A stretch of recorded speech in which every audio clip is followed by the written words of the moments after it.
In the next part of the activity, you can take this a stage further by looking for correlation between two different data layers.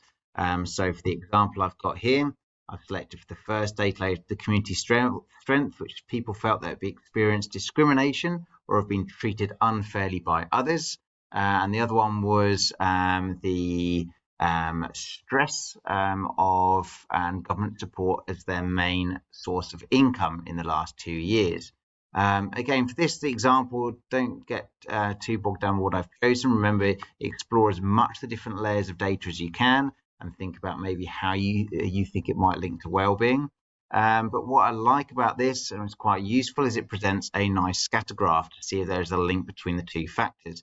So if it's going from bottom left to top right, there is generally a bit of a positive correlation.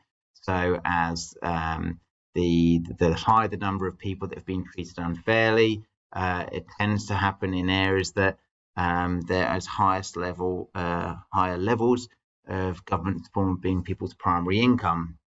So perhaps if that is something that your suburb has got a particular problem with, according to this data, you might think about maybe more education facilities that might help increase skills or increase the level of industry in the area that might be one of your primary focuses of your grant application. So it's all about linking actual data with what you think will benefit your suburb the most.